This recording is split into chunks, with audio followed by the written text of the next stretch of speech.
మరి అటువంటి హిజ్కియాకు మరణకరమైన రోగం వచ్చింది. అటువంటి హిజ్కియాకు మరణకరమైన రోగం వచ్చింది.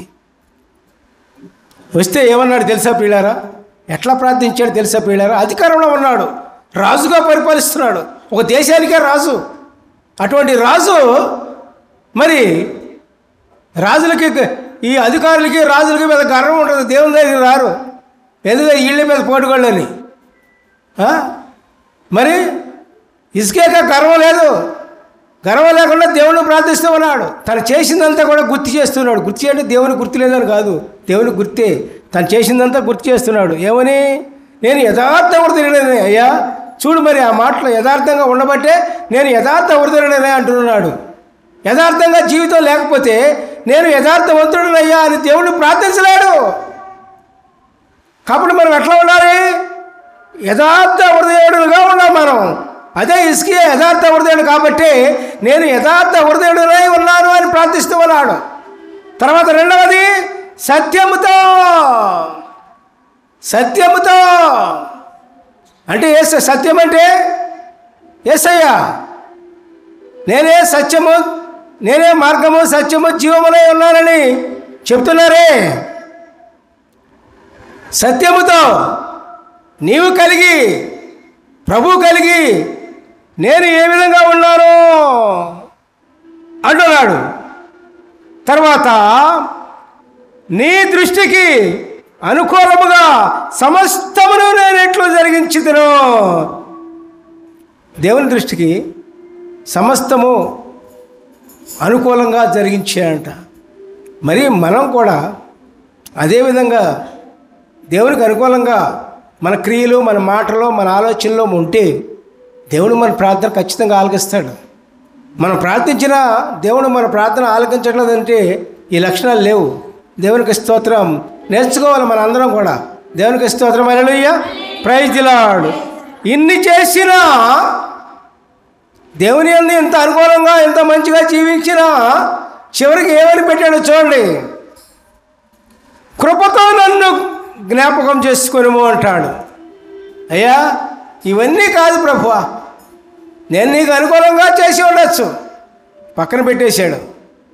తర్వాత యథార్థ హృదయంతో నేను యథార్థ హృదయంతో నేను జీవించి ఉండవచ్చు, అది పక్కన పెట్టేశాడు.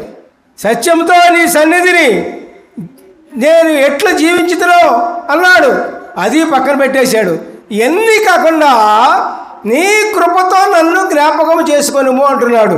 నీ కృప అంటే ఉచితంగా, ప్రభువా నేను ఏం చేయలా, ఈ చేయ దృష్టిలో పెట్టుకోవద్దు, నీ కృప నా మీద చూపించు. హల్లెలూయా, ప్రైజ్ ది లార్డ్. అర్థమైందండి? ఇక్కడ పాయింట్ అర్థమైందా? నువ్వు మంచిగా చేసినా నీ మంచి ఎందుకు పనిరాదు.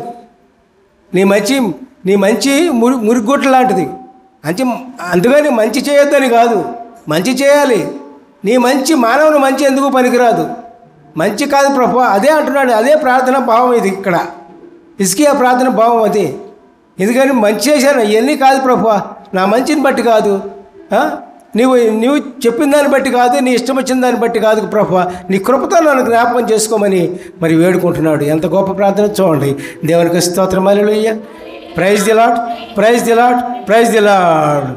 నా ప్రాణము నీ కొరకు కృంగిపోవుచున్నది, నా ప్రాణము నీ కొరకు కృంగిపోవుచున్నది.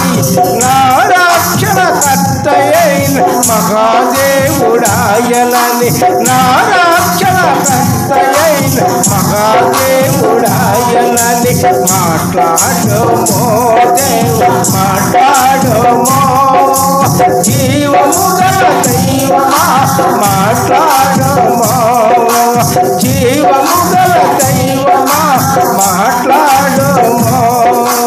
హల్లెలూయా. తర్వాత ఏం చేశాడు? కన్నీరు విడిచాడు. మహారాజు అయ్యండి, కన్నీరు విడిచడం అంటే దేవునికి ఎంతో గొప్పగా అనిపించింది. దేవునికి స్తోత్రం. చూశారండి, మన మామూలుగా మనకే కన్నీళ్ళు రావా?